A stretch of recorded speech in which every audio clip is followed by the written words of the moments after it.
Coming to you from Orange County, California, this is the Jug Life Podcast with Max Ada and Chad Wesley Smith.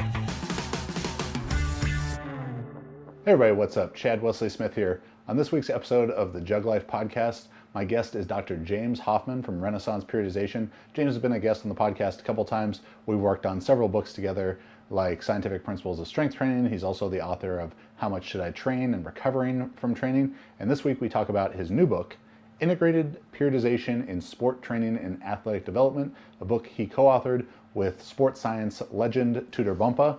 So we talk with James about the creation of this book, what it means to have an integrated periodization model for athletic development, get into some more specifics about skill acquisition, motor learning, determining volume landmarks for sport training, things that go well beyond just hypertrophy, strength, and peaking like we normally talk about. So very, very interesting episode with a lot of applicable ideas for coaches in all sports at all levels, from youth training all the way up to the professional ranks. This week's episode of The Jug Life is supported by Manscaped. Manscaped is the #1 men's below-the-belt grooming. Manscaped offers precision engineered tools for your family jewels. So you can visit manscaped.com and use the code JUGLIFE for 20% off plus free shipping. Also bringing the Jug Life to you this week is BioWave Go. So if you're struggling with chronic pain, you can use the same tools that's being used by tons of NFL and NBA teams by visiting biowavego.com. That's BIOWAVEGO.com. If you're interested in online coaching, books, all the services that Juggernaut provides, you can check those out at jtsstrength.com, including our Juggernaut AI powerlifting and power building programs. Really, really popular, whether you're beginner, intermediate, advanced, big, small, strong, weak, male, female, whatever. It's going to work for you because it looks at what you need to create individualized volume, frequency, overloading, phasic structure, exercise selection.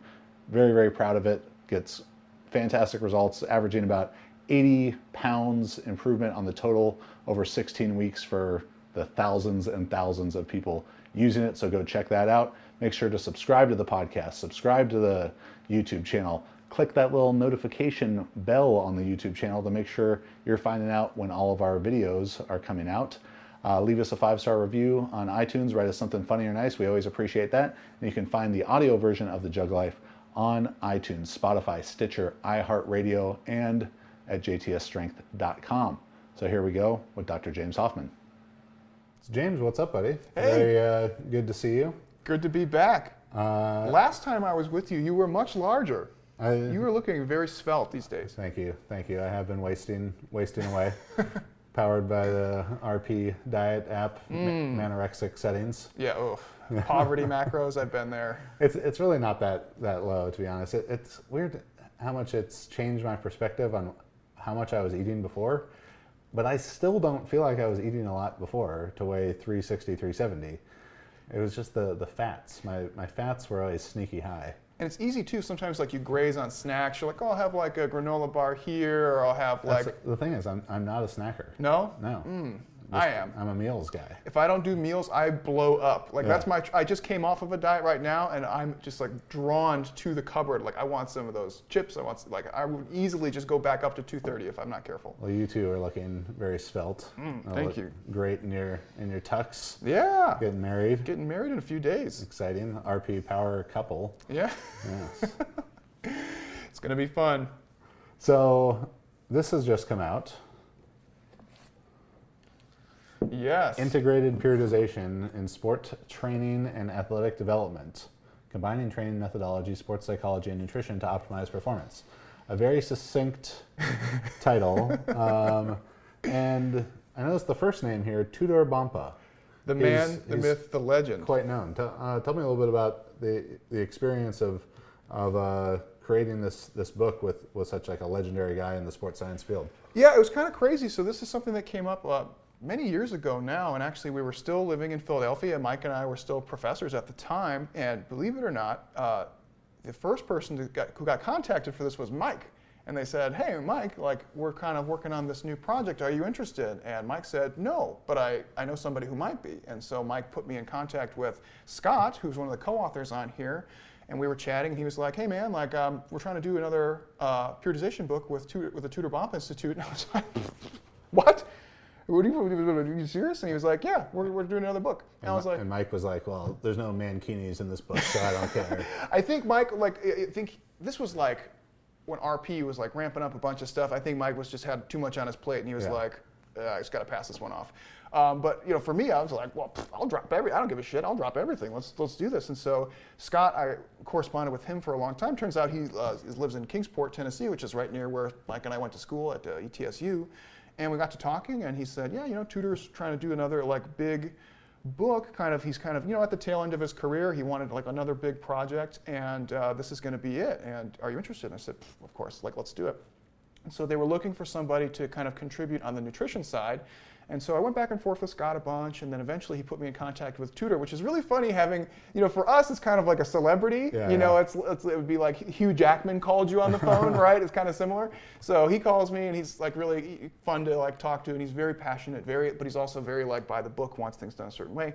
So we got to know each other a little bit, and I kind of gave him my take on periodization and how nutrition fits into training and all those things, and he was like, I'm on board, let's do it. And so we started working on the framework, and then this has been a work in progress for years. I mean, we were working on this, if you guys know any of the RP stuff, like at the same time when we were working on recovering from training. So I mean, it is a really, really long process, especially when you're doing like a published book versus something that you just kind of do in-house. Yeah, you can say a real book. A real book, yeah.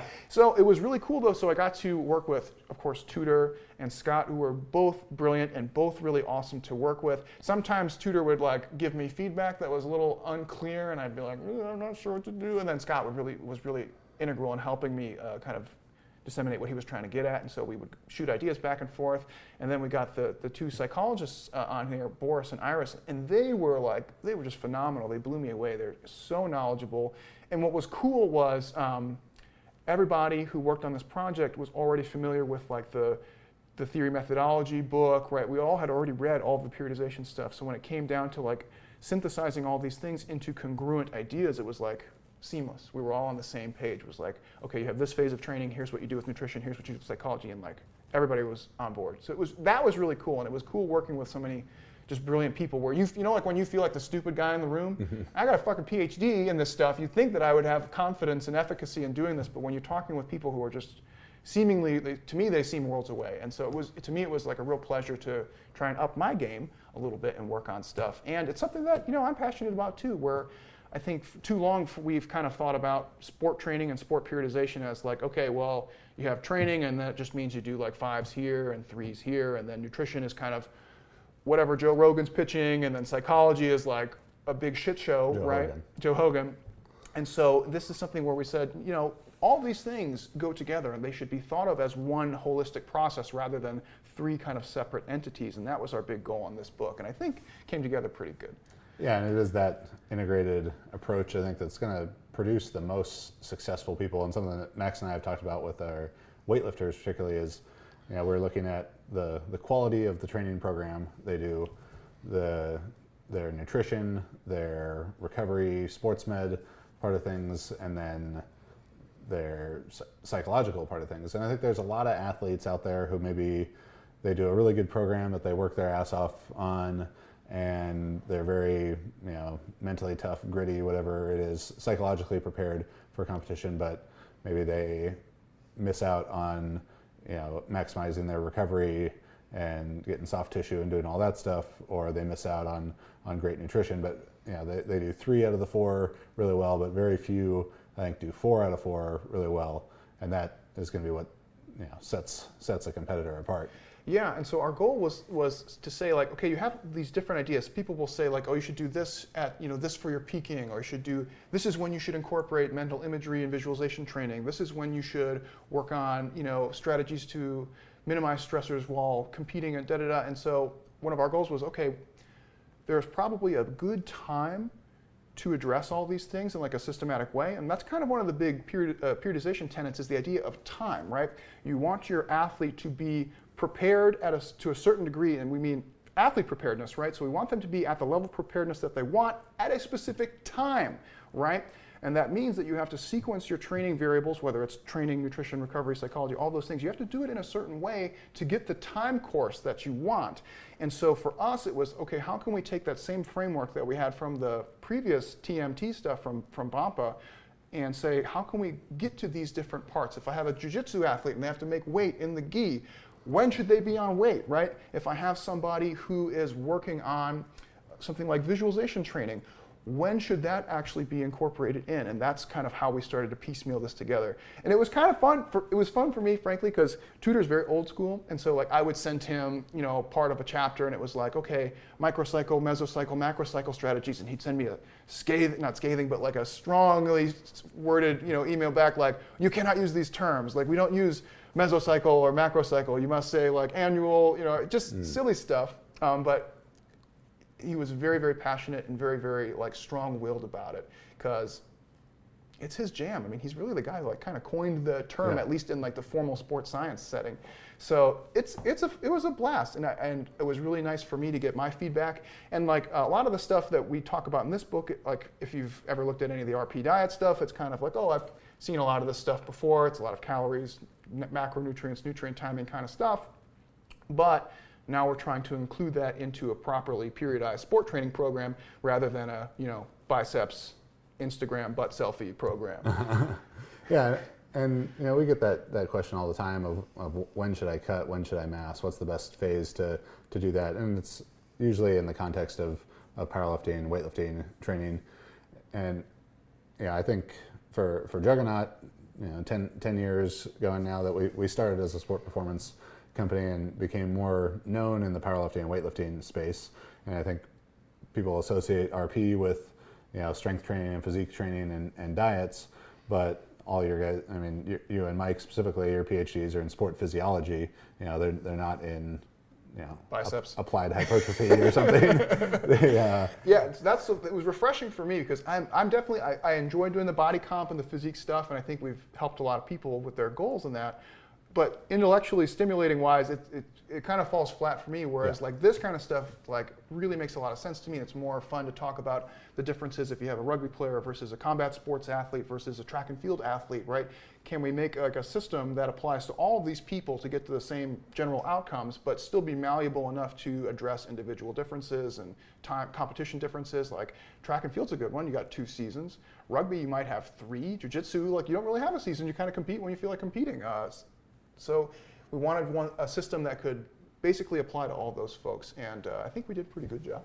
Hope so. Nice. All right, well, let's take a quick break to hear from a sponsor, and when we come back with James Hoffmann, we're going to talk some about skill acquisition. Anytime you're grooming your most intimate of areas, we all know it's not uncommon to maybe nick it a little bit, and that definitely hurts. That's why Manscaped has redesigned the electric trimmer. Their Lawnmower 2.0 has proprietary skin-safe technology, so this trimmer will not nick or snag your nuts. Manscaping accidents are finally a thing of the past, so don't use the same trimmer on your face that you use it on your balls. That's just kind of gross. Manscaped also has the Crop Preserver and Anti-Chafing Ball Deodorant and Moisturizer. You already put deodorant on your armpits, so why not put it on other sweaty, smelly areas? Get 20% off plus free shipping with the code JUGLIFE at manscaped.com. Always use the right tools for the job. Your balls will thank you. Get 20% off and free shipping with the code JUGLIFE at manscaped.com. That's 20% off with free shipping at manscaped.com using the code JUGLIFE. All right, so I'm back with Dr. James Hoffmann, co-author of Integrated Periodization in Sport Training and Athletic Development. So one of the things you and I have been talking about, and we're just shooting the shit about training, is this sexy training buzzword, skill acquisition. Ooh. I mean, I usually just say that when we're talking, so I sound smart. What does it actually mean, though? Yeah, so skill acquisition is kind of, there's a number of different routes you can go, and I'm sure that like any motor learning or motor person could easily pick it apart. But in the context of like sport and this kind of stuff, usually we're looking at developing some kind of foundational baseline sports skill, whether it's how you move your hips on something or something like catching a ball, or more complicated things like doing a snatch. But obviously it's not something that you can learn in one shot. It's something that's going to take a lot of practice, developing some kind of baseline fundamental motor pattern or motor movement that gets enhanced through feedback and feed-forward mechanisms over time, right? So ultimately, when we're looking at motor skill acquisition or skill acquisition, right, we're talking about learning. And that's kind of the key underlying thing that a lot of people seem to forget about, is it's actually just like learning anything else. And actually it probably overlaps more with brain learning than anything else. It's not really all that different. Now, obviously you use your body to do certain movement patterns. That's the big distinguishing factor from like learning facts about, history. But a lot of the processes that go on in the brain, both up and down, are about the same, which is really, really neat. And so one of the things that we look at with skill acquisition is not only like, are you getting the repetitions and the practice to actually improve your performance acutely, but are you doing it in such a way that actually promotes long-term learning of that? Because what we find is that there's lots of strategies where you can have an athlete practice a skill or doing a drill, where if you do it kind of like blocked and repeated and lots of repetitions over and over and over again, you'll see their performance in that drill go up pretty quickly, which is cool. And that's usually what you want to see in a drill in a sports setting.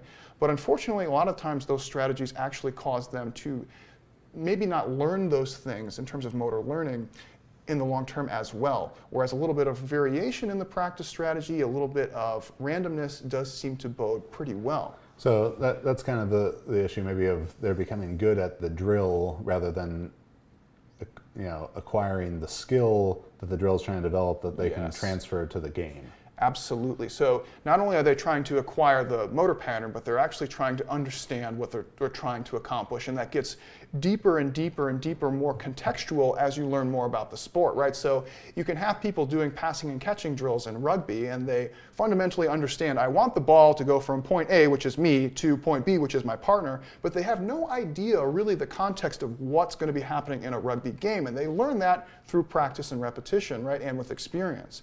So we have to address not only the performance part, which is what most people are really focused on, but also the learning part, which can be affected by things like sleep, proximity to exercise, even like fatigue conditions, volume, intensity of repetitions, things like that. There's a lot of stuff that goes into it.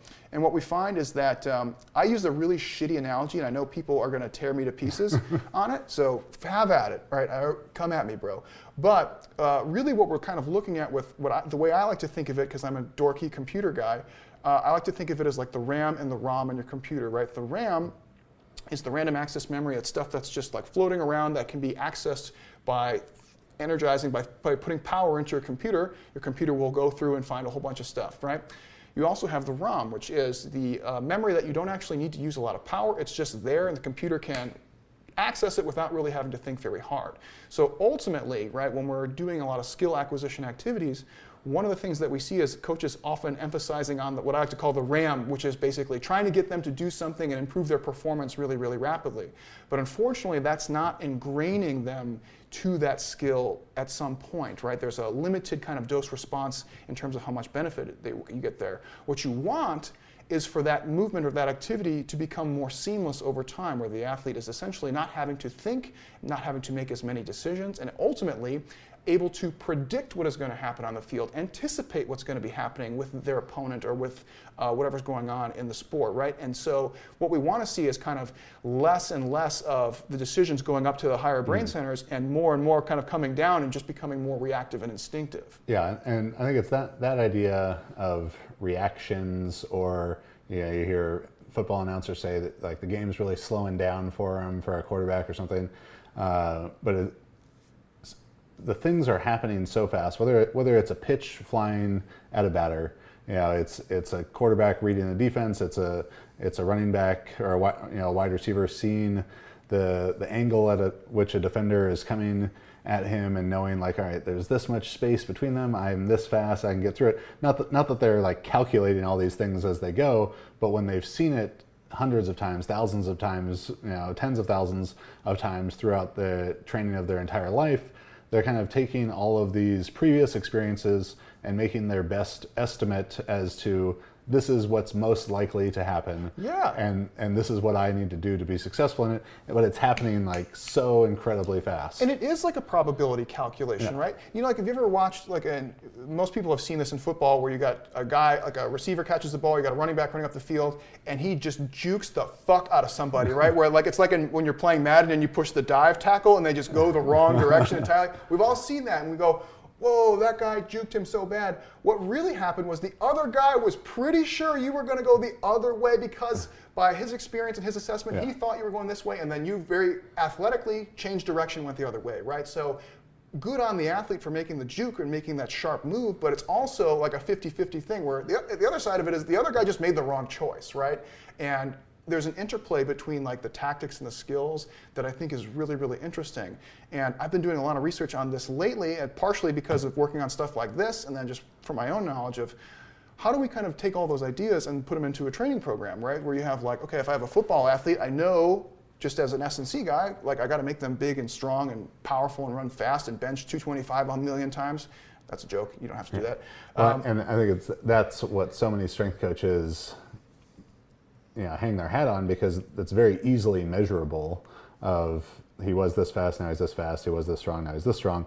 But while that stuff is important, when you get like a Jerry Rice, Jerry Rice is a 4'6", 40 guy. He's not like amazingly fast, but if you watch him play football, he seemed like the fastest guy out there because he was able to visually process that information, a split second faster and make his more informed estimate of what was going to happen, and know that he could affect the defender's estimate by shifting his weight a little bit this way and then coming back the other way, or whatever it was. And that stuff is so interesting and almost like frustrating and not mystical, but it's so much harder to like grasp of this is what's exactly happening and this is how we can improve it. And what's cool is, so like with we've developed so much technology that we don't know what the fuck to do with it anymore. And so somebody decided, let's just put it into sports, right? And so now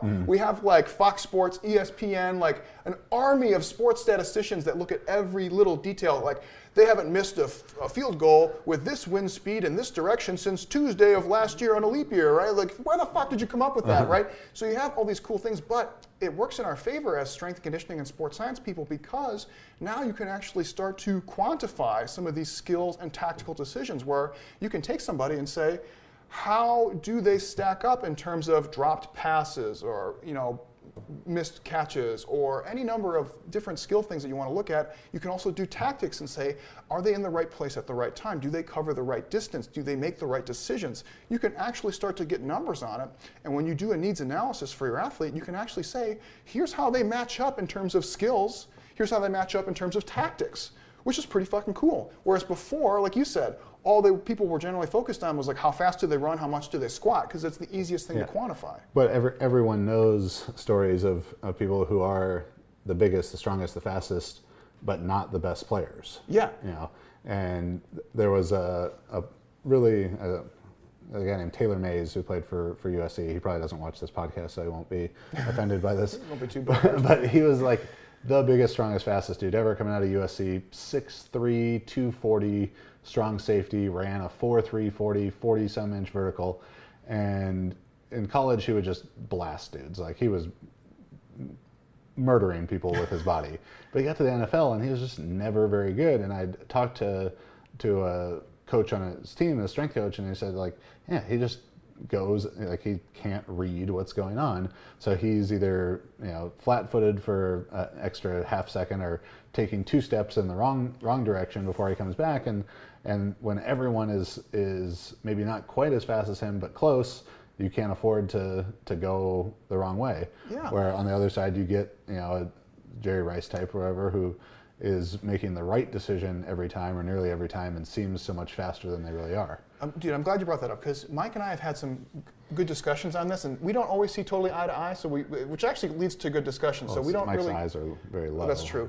Yeah. And so, like, one of the things that I've heard Mike talk about, and I largely agree with this, but there's a couple caveats. So Mike will say, like, if you have strengths, like if you're really big or really fast or you're really good at a skill, one of your long-term strategies should be to continue cultivating those strengths, right? Whereas a lot of people will say, once you have a strength, you should bring up your weaknesses. And there's merits to both sides of that argument. And so Mike's tends to be, I think, to be more on the cultivating strength sides, which is good.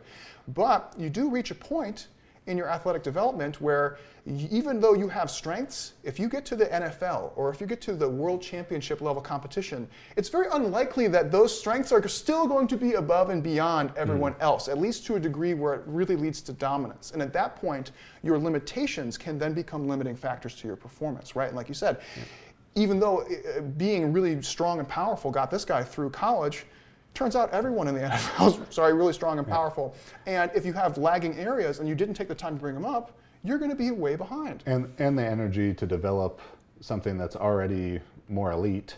You know, if just as say in like a scale of 1 to 10 or 0 to 100, if Taylor Mays has got 98 on speed on his Madden rating, how much energy does it take to get to 99? But to have something else that's at 65 to bring it up to 70, maybe isn't going to take quite as much work. And maybe it's a predisposition to one success in one area or the other. And how hard is it to maintain, that high level performance once you have achieved it? Not that hard, right? Maintenance volume and stuff is really not too bad. And so that becomes like this really, when you think about it in terms of like, okay, we can talk about MRVs and stuff, but really it's like, most people don't even get remotely close to their MRV, so then it's really about how much time and energy are you going to really put forth in deviating into your all your training stuff. And it gets really confusing where you're like, okay, well, I have skills, I have tactics, I have visualization training I could be doing, I have body comp stuff that I could be doing. Should I just get more muscular? Should I get leaner? Should I get stronger? Where do you allocate your time? And that's where like having a really good needs analysis comes in handy. And we're lucky to live in an age where I was watching Pro Fighters League on ESPN. The whole time, just blasting with stats I had never seen before. They have like a stat cage thing where they have all these different little stats that they're running at any given time. And although like to the casual watcher, they'd probably just be like, what is all this fucking shit? I don't care, right? But for me, I was like, that's really interesting because you can look at all that stuff and you can compare people who are in like the top 10 and you say, how many strikes do they throw per minute? How many takedowns do they defend? How many submission attempts do they make? Right, in MMA, and that's something that's quantifiable. And you can say, hey, typically you do really well on your jiu-jitsu game. You might not have to spend a lot of time trying to get to that next tier, which might take, moving mountains to get there. But you really suck against the cage in the clinch, right? And that's something that might not take very much time and effort, but gets a huge payout in terms of your winning potential. Yeah, and those kind of, I guess, advanced analytics are, what announcers and stuff are calling those, and general managers have become so prevalent in baseball and basketball particularly. Less so in football, but I think it's coming up more. And MMA is probably a bit young in their data set of that to really be able to tell, like, this is what matters. This is what makes you successful. And that's why in basketball particularly, where it's been this like analytics revolution, they have that Sloan Analytics conference at MIT, and you got guys like Daryl Morey, the Rockets general manager, who kind of famously said like, well, 3 will always be more than 2. So they just take threes. They shoot threes and they shoot layups, and they don't give a shit about anything in between because that's what the analytics told them. So maybe down the road with MMA, it's going to be like, they're going to know from dynamic correspondence and all that kind of stuff, like, this is what makes you win. Leg kicks and body shots are so much more indicative of winning performance than takedowns and ankle locks or whatever it's going to be. They've done some of that, which you're going to laugh at this, but they've looked at like what are some of the most common ways when somebody gets a submission win. What are the submissions that typically work? Right, and it's like RNCs, rear naked chokes, and then they looked at which ones like are really low scoring ones, and it was like the omoplata. Like I think there's maybe 1 in UFC history, and then there's like 1 or 2 in like some other professional organizations, and a handful in amateurs. But it's like, okay, so you have this like really complicated technique. Are you going to spend a lot of time working on it, knowing that it's probably not going to contribute a ton to your success? And stuff like that will come up all the time. And I think that's really interesting as like sports science people, where we say, why on earth would you allocate so much time to do like a fucking Ryu Estestererken kick, right? When you could just get better at wrestling, or you could pick your sport, whatever it is. But like that's the idea. Yeah. What are the most common scenarios? Let's say you got someone in on a single. Listen to a podcast with Gordon Ryan and from the Donna Hare Death Squad and stuff. You just competed, actually. Did you see the Kinetic, I think it was? Yeah, Kinetic. Yeah. They just killed everyone. But he said that they have every week specific training that's starting with someone in on a single. Like they have your leg in a single, go from there.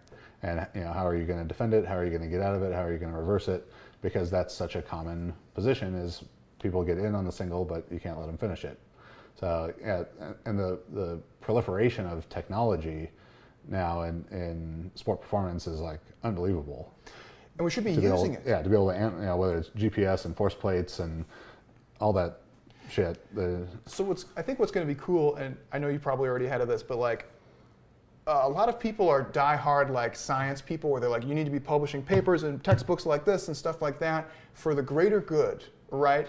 But really, the reality is what we're going to see is people are going to start hiring sports scientists more and more, and this is already happening, to run analytics for their own teams, right? And then keep that data in-house and then say, here's what you guys need to know about like the last season and what we need to do in this season. And that will not come out, that will not be published, that'll just be self-gathered data, and it's going to be really, really cool.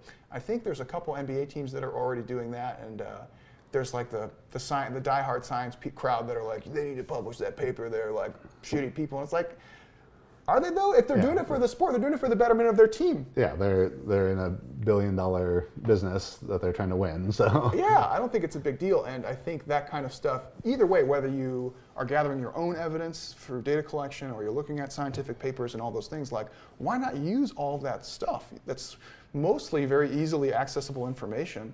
You can make a needs analysis. You can say like, here's my athlete, here's their competition group, here's how they score on these things. What's the best use of my time? That's the most evidenced way to go about it that I can think of. Like, what is my competition doing? Am I better, just as good, or worse on any of these metrics that I'm using? And then go from there. Seems like a no-brainer to me, but it's also like people just don't do it. They're like, well, he needs to be fucking bench 405 pounds. I'll tell you what, boy, it's dumb. You get that a lot? Yeah, for sure. I mean, and I think in the strength coach setting, working with football, basketball, that kind of stuff, it's so... That's the easiest measurable is I made them this much stronger and this much faster. Well, you guys still lost the games. Well, yeah, but look how much stronger and faster I made them. And part of that's just because strength coaches are trying to keep their jobs and impress other coaches to get new jobs and present numbers that are saying, hey, look, we're making progress. Yeah. But like, so there's kind of like the old school camp where it's like you can't go wrong making someone stronger, right? And it's like that is true, like 50% true, right? So we know that like strength is probably one of the best correlates of athletic performance. Like if you make them stronger, they just get more resilient. They're less likely to get hurt. They're less likely to die, which is also a plus. And they're probably going to perform better. But what people don't think about is the opportunity cost, right? The time that they spent going from pulling 550 to 600 could have been a lot of time watching film, doing low stress, activities, doing mental imagery training, doing drills, practices, and any number of other things, right? Yeah. It's an opportunity cost, an MRV cost that they're missing out on. Yeah, and then to understand how that stuff shifts throughout an athlete's career, whether we're going from youth athletics to professional athletics, or even within the professional athlete's career, as I do some stuff with the 49ers, and they're two offensive tackles. Joe Staley has been in the league for, I think this is his 14th season, and Mike McGlinchey, this is his second season. And you look at them and it's like, all right, they're pretty similar. 6'5", one's 6'5", 300, the other one's 6'8", 315. They both move very well. Joe Staley, side note, he was a wide receiver in high school. Just blew up. 6'4", 200-pound wide receiver in high school, 10,700 meter. Went to college as a tight end, kept growing, tackle, 2 years at tight end, a year 2 years at tackle, then in the NFL. The first sprint I saw them do in training, the first set of high knees he did, I was like, whoa, That is Dude's not athletic. that is not a normal left tackle, especially not one who's been in the league for 14 years. But yeah, looking at even though those two guys same position, same body type, all that type of stuff, someone who's been in the league for 13, 14 years is going to have different needs than someone for 2 years, and they just come in with different preparedness levels and different wear and tear on their system. And You got to believe somebody's been playing tackle for about 14 seasons is going to have a lot more wear and tear. yeah, he's surprisingly healthy, and they've had really good strength coaches with the 49ers.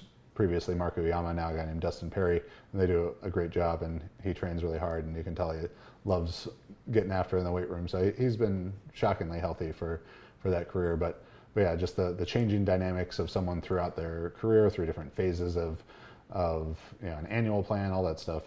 There's a lot of moving parts. Oh man, it's crazy. It's really mind-boggling to try and put it all in one piece, and that's like the kind of the burden of sports scientists, where we say we got all this stuff, we're trying to like make units and variables that we can all agree on and see where we go. Yeah.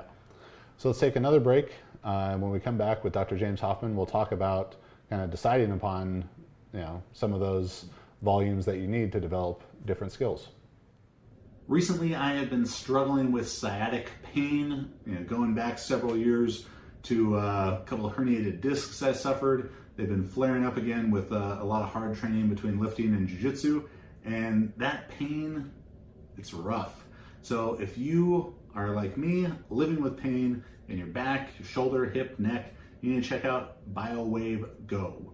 BioWave Go recently approached me about sponsoring the Jug Life podcast, and it turned out to be fantastic timing, because it was about a week after my sciatic started killing me, and then all of a sudden this company contacts me and says, hey, we have a product that can help you. It's like, I don't know if they were listening into my phone calls or something, but whatever the reason, they sent me one of their devices, and it's definitely helped. BioWave Go is patented, FDA cleared, 100% drug-free pain relief technology currently used by most professional sports teams. Works by blocking pain deep at the nerve for up to 24 hours from just one 30-minute treatment. I don't know that for me personally it's been life-changing, but it's definitely been life-improving, because the last several weeks I've been pretty miserable sitting down, driving, anything like that. But I can hook up the BioWave Go unit, and it definitely provides me some relief. So if you want to be able to, train hard, get through your day, working, sitting at your desk, driving, whatever it is, using it in rehab settings, it definitely can be useful to you there. So do yourself or someone you love a favor and learn more at biowavego.com and speak to a pain relief concierge. Try BioWave Go with no risk, 30-day money-back guarantee, free shipping. Works for professional athletes, chronic pain. It's working for me. Imagine how well it'll work for you. Visit biowavego.com. That's biowavego.com. All right, so we're back with Dr. James Hoffmann talking about his new book, Integrated Periodization in Sports Training and Athletic Development. And when researching for this episode, which consisted of reading the Amazon preview, I saw a very familiar phrase in there. It said maximum recoverable volume. Ooh. And you've now infected this world with our volume landmark terms, but it's not just about maintenance volume, minimum effective volume, maximum adaptive, maximum recoverable for making your muscles bigger or stronger. It's now for a more diverse training modalities. So talk a little bit about that process of beginning to figure out volume landmarks for all the things that go into this. Yeah, so like Mike and I have been working on the volume landmarks forever now, and we've heard every MRV joke, like, have you hit your masturbation MRV? Yeah, oh, got it, okay, very funny. We've heard them all, right? But I was working on this book. I'm sure there'll be more. We haven't hit my joke MRV yet, I guess. Your MMRV? MMRV. So I was working on this book, and it kind of like was thinking about like, okay, if we kind of include all these different elements of sport, like psychological practices, nutritional practices, and then we broke it down for different sports. Like, here's how you kind of address this for swimmers. Here you address this for baseball players. Here's how you do like a 400-meter runner. And I was thinking more and more about like this integrated approach, and I really started thinking like, okay, well, how do we actually take the idea of the volume landmarks, which is basically saying you have some amount of training that you need to not decondition, you have some amount you need to get minimally better, and then a very large spectrum of training volumes to help get you better, and then you have a breaking point where basically you do so much training that you're not actually making any progress, or you might actually start losing progress at some point. And it made a lot of sense to me that that idea would apply to all elements of training, not just fitness, right? So certainly makes sense for fitness, and the evidence in the research suggests that to be 100% true, right? There's dose-response relationships. We see this inverted U shape where you do something, you get a peak kind of magnitude or rate of gain, and then it kind of goes down, right? So I thought, like, what about skills? What about like teaching somebody how to throw a frisbee or shoot a basketball? What about learning how to play sports? Like, what about the tactics? Like learning where your body's supposed to be on your field, how you're supposed to move with your teammates, how you're supposed to move against opposition. So I started looking into it, and although there's not a lot, believe it or not, there's not a lot of direct research on it, there is some stuff that does seem to suggest the same idea applies to all of these things. Now, as we already talked about, unlike fitness training, skills and tactics training have the element of learning, which is a huge kind of differentiating factor to something like just pure hypertrophy or strength, which there is learning involved because you have to have good technique and good SFR and mind-muscle connection and all that stuff. It's much more limited, though. Much more limited, right? Whereas this, you actually have to be able to learn what you're doing and process it, right? And so I started looking into it, and there's, ironically, you would think at this point there's lots of research on the relationship of volume and like skill acquisition, skill learning, right? Things like this. There's really not. There's very, very little on volume itself. The reason is because learning is modulated by so many other things that are much more interesting than volume. So not a lot of people have actually looked at dose, but they have looked at it a little bit. And what we find is, yep, same idea. We see that inverted U shape, which basically says you need to do something, right, in order to make some progress, duh. There's some amount of training that seems to be a sweet spot where you're getting the most output that you can, whether it's the rate of gain or the magnitude of gain. But actually, at some point, you start doing more, and you might not be getting much more. You might be getting less positive returns, even no returns, even negative returns. And we see that across a number of different skills and instances. And so the more you dig into it, you also start to find that to actually get somebody to learn a new motor skill, or at least to start improving performance and then later moving into, because you can't move into motor learning for a little while, realistically. But you can introduce something to somebody, and this is what most sport coaches do, where you say, hey, we got a drill today, we're going to work on it and see how it goes. Turns out like the dose you need on one of those drills to make somebody better might be as little as like 10 minutes to actually have like a measurable improvement, but that makes sense because they have basically no skill, right? So now you just do like one repetition and your performance is immediately improved just from feedback mechanisms. But even through repeated bouts, it seems that like short, small doses of exposure seem to go a long way. And really, really big, heavy, long sessions seem to actually kind of go in the opposite direction, or maybe even diminishing returns direction, where if you have kind of small, frequent, bite-sized chunks with some kind of elements of block kind of repetition style practice, and then some elements of like varied random kind of motor learning promoting practices. And we're talking about like 10 minutes, right? So we're talking about like, do this drill for 2 minutes, take a break, do this other drill for 2 minutes, maybe repeat one more time, and then move on to something else. That seems to be kind of the sweet spot, at least for a lot of skill acquisition stuff. On the tactics side, it's much more difficult, but they have looked at instances of can people learn certain things about rules or predict behaviors and stuff like that? And we find basically the same thing. Small exposures, frequent exposures, and ramping up the dose over time does seem to work.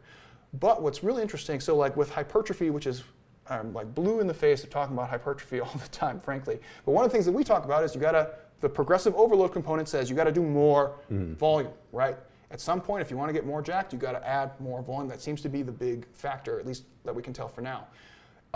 With skill acquisition, that seems to be true only to a point, where adding more volume is good because you get more exposure time, right? And you need more exposure time as you develop, as the skill gets more complicated or you develop adaptive resistance, right? But what the big changing factor here is you need to have a distinct change in intensity, meaning the skill itself has to get harder and has to start to become more specific in the context of the sport. So basically we're saying the specificity in which you practice the skill has to increase.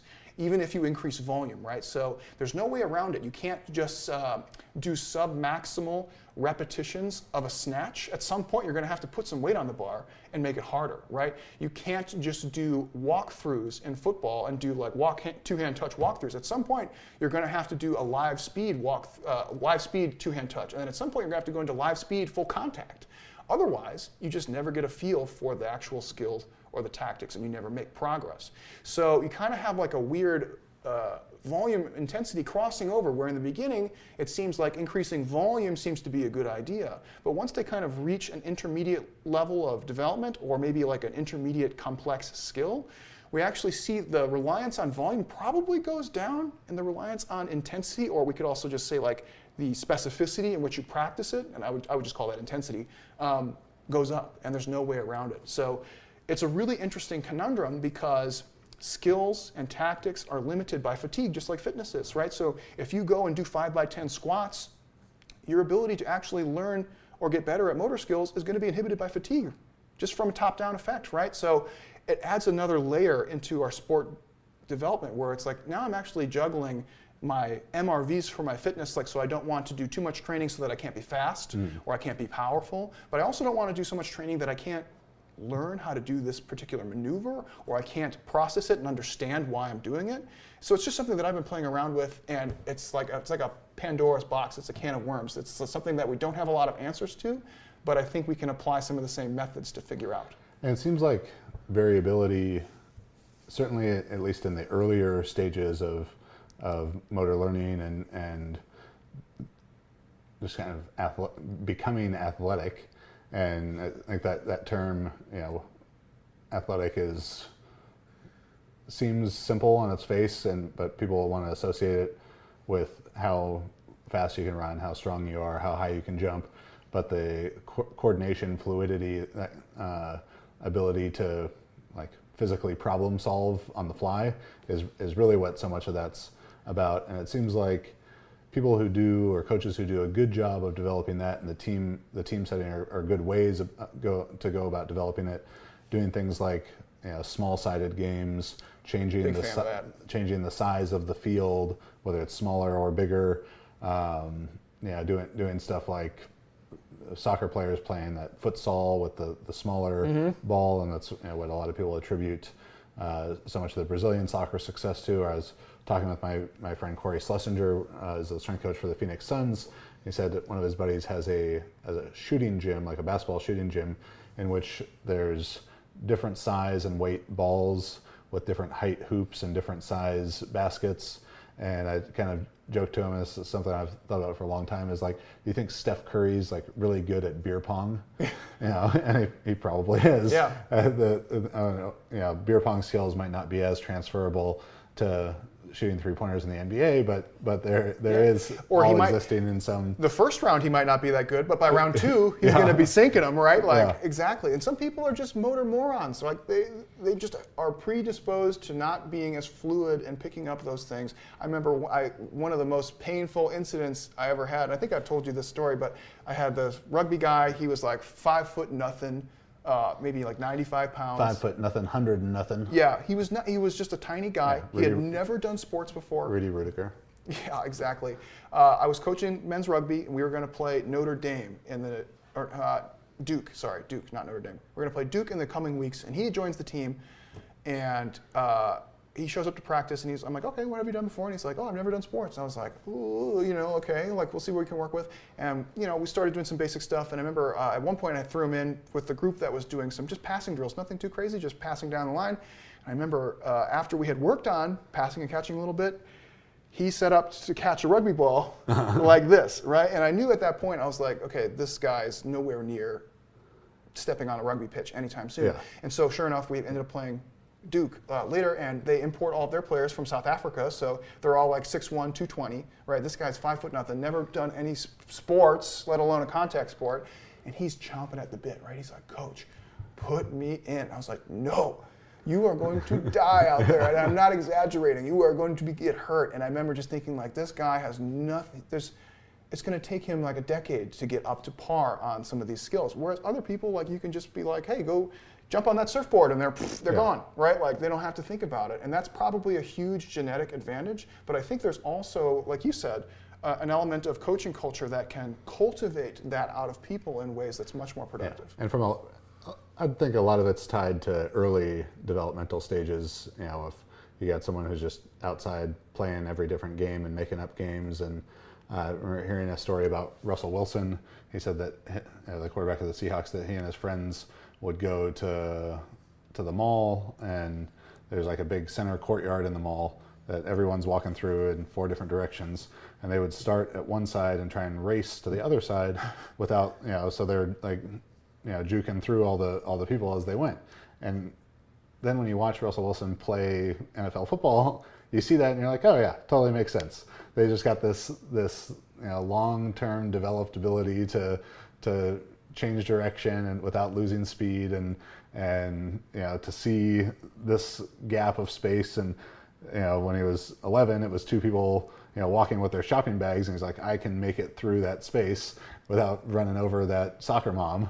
And now he can do that in between 2 defenders. There's a lot of like really interesting stuff. So a lot of that's like, some of it's just exposure, like you said. Like, have you done some of this kind of stuff before? They've tried to replicate like reaction time stuff, which I think is really interesting, in the laboratory, where they'll have people do reaction time tasks, and they find that although people can improve their scores on a reaction time test, it doesn't necessarily transfer because there's no context. And the reaction has like a very low trainability, right? Yeah, like very minimal. Yeah, that's so much more about, I see the scenario, I've seen this or something like it 1,000 other times, and I can predict this is probably what's going to happen. So it's like they're not reacting, they're predicting, they're estimating, and the more informed estimation they can make, the better they are. Yeah, and that's what like a lot of tactics in sport are. It's just you are reacting to some degree, but you're doing mental math in your head. You're like, the most likely choice is going to go this way, so I'm going to start going this way. But if he goes this way, I'm still ready, right? Like, and a lot of that you can only get through exposure, right? And some of it you can train, but the amount that you can train it is pretty minimal. So at some point you just have to know, right, through either experience or just knowing the game, like understanding what you're doing. And that's where that learning part comes in, where you have to not only just know the movement pattern of what you're doing, you have to know why you are actually doing it, or what contextually. Like some of the best, I think, examples of tactics, and this like pains me, it hurts my heart to say this, in sport, I think, is baseball, where they have run through every single scenario. If you got a guy on third, you got a guy on first, you got ball goes to left field, ball goes, home run. They've rehearsed every single possible outcome 1,000 times, and they don't have to think about it. The ball goes wherever it goes. Within 2 seconds, the play's over, because they've done it 1,000 times. And baseball lends itself to that because there's a much more finite amount of scenarios that they could be in. I know. Have you read the book Range by David Epstein? No. It's good. You enjoy it. A lot of overlapping topics here. Oh, cool.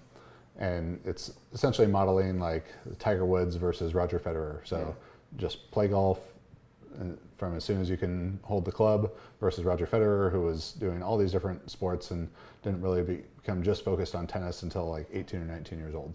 And they both become the best in the world, but they talk about why basically the Roger Federer model is better for not just sports, but almost everything. And that, even though Tiger Woods was amazing, maybe this is why he got so many injuries, maybe this is why he had some burnout stuff, but also golf lends itself much more to that type of development because it's so patterned and predictable in a lot of ways. And even though especially because I've been playing golf more the last couple months, like there are so many situations of ball above your feet, below your feet, uphill lie, downhill lie, differences in length of rough and all that stuff. There's still a relatively finite amount of situations you're getting into, so you can pretty much practice all of them. But when you look at a soccer player, like soccer compared to weightlifting has 3 techniques: snatch, clean, jerk. Soccer has thousands, tens of thousands, hundreds of thousands, and you could think of it as the big technique, receiving a pass, passing, shooting, all that stuff. But the receiving a pass, there's just changing the degree that you're receiving it from and the pace on the ball. Like, there's hundreds of techniques worlds of just variation for that. within that. Yeah, it's crazy. So I think most of the research seems to suggest that like early specialization is probably not the best choice. But I think also we could probably say too, like those guys probably would have been world champions at whatever they chose outside of like sports that really deviate outside of like their skill set. So maybe not marathon running, maybe not American football, but other like heavy skill-based sports. I think that's fair to say. I think, could Tiger have maybe had a better career if he had done some other stuff? Who knows? Maybe, maybe not. It's hard to say. Yeah, and that is sort of the deal at the end of so many of these discussions. It is hard to say, because you could look at someone and critique them, and from the sports scientist through the sports scientist eye, and or even like a bodybuilder or something, and say, well, Mike Mentzer's training wasn't optimal, but he was still so jacked, and it's like, well, maybe he could have been a little bit more jacked. Yeah. And like, so they're really excellent, and you get the other problem where you get people who do less excellent things, and they're still successful in spite of doing stupid shit all the time, sure. right? And it's like, so for every instance, tomato, you can pull like 1,000 other things, but I think for the most part, like, it seems that like specializing too early might do yourself a little bit of a disservice. But again, like, I think Tiger Woods probably is going to excel at whatever. Didn't he make like $1 billion or some ridiculous amount like a year or two ago in sponsorships? And makes a lot of money. I don't think he's hurting in the money like department. an absurd amount of money. So it's like, at the end of the day, like, who gives a shit? You know what I mean? Like, if you did, well, you should have done more tennis when you were like, fuck out of here. So back to the volume landmark part, just to kind of wrap up that idea. If you were given a suggestion, like an actionable suggestion to athletes or coaches about where they can start their process of figuring out volume landmarks for all this other stuff, what would that advice be? Yeah, it's kind of hard. So there's a couple interesting, and I don't know how actionable this actually will be. I'll give something actionable and then maybe something that's possibly actionable. The actionable can just be buy the book at the end. Yeah. So this one doesn't touch on this idea so much, but basically think of it this way, right? When you have somebody and they have no skill or no tactic in any part of your sport, what is their minimum effective volume? Somebody would say basically 1 exposure, right? The answer actually might be 0, right? You could actually just show them a video of rugby. Here's rugby. And immediately their skill set, whether they think about it or not, is actually going up. They've learned something about how the game works, how to throw a ball, how to move across the field, right? So there's an element of like, okay, there's some kind of intangibles in training. There's mental imagery, visualization training, learning, like chalk talk. Those things actually do have a tangible improvement in sports skill. So starting off might actually be 0, right? And how much does that actually chop into like your MRVs of stuff? Not much. Watching a video of rugby on the TV or on YouTube's not that hard, right? Might takes a little bit of mental effort, but not much.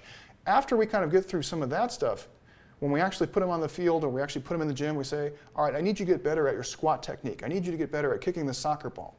How much time do you actually have to spend? Probably not much. You can start in very, very small doses, like 10 minutes, right? And maybe ramp up a few minutes, maybe 5 minutes per session per week, and then have small frequent sessions throughout the week, right? And these are not necessarily meant to be like overloading sessions in the fitness sense where you're not doing something to try and make them faster or stronger or like a better athlete. Yeah, they're not out there sweating bullets, right, passing the soccer ball back and forth. You have a skill or a drill that you're working on. You have some kind of milestones for that drill that you're asking them to achieve. You explain it to them and say, hey, this is what I want you to do and this is why it matters, right?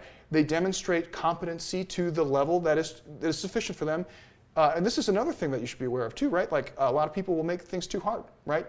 People have to kind of get into their flow state of intensity where you got to set them up for success. Exactly. They got to have situations where they can be successful. It has to be challenging but achievable, right? So if it's too challenging, they just won't really make any progress and not really get any better. So you can never learn how to make a basket by not making any baskets. Exactly. So the intensity should be scaled to whatever it is that they're doing, something that they can definitely achieve. Start with small doses and do frequent doses throughout the week, right?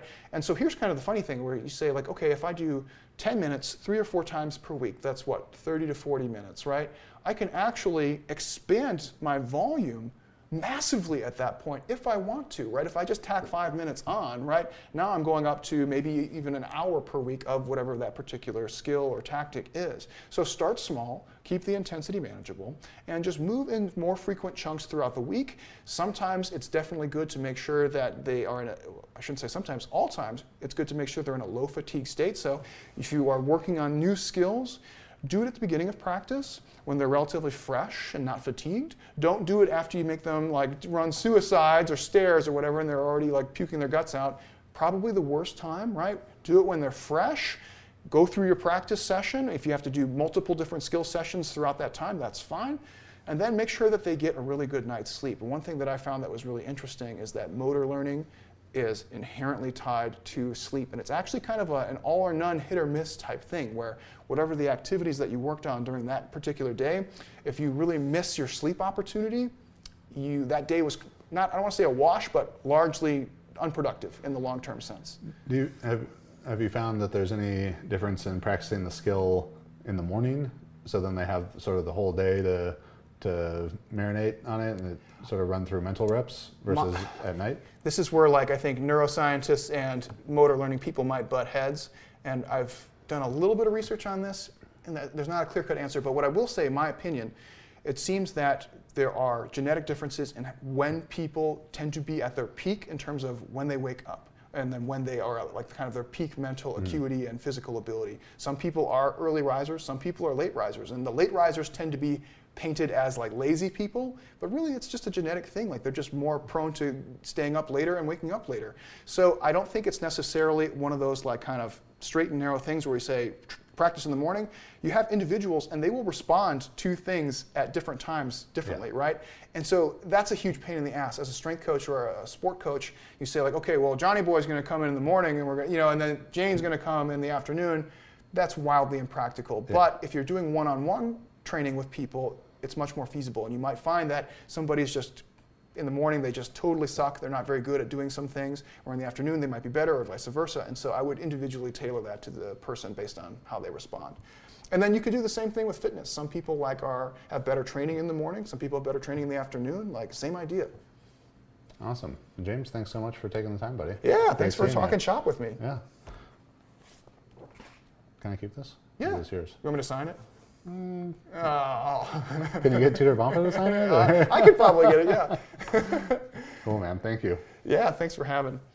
Thanks for listening to this week's episode of The Jug Life. Hopefully you enjoyed our talk with Dr. James Hoffmann of Renaissance Periodization, author of the new book, co-author with Tudor Bompa, of Integrated Periodization in Sport Performance and Athletic Development.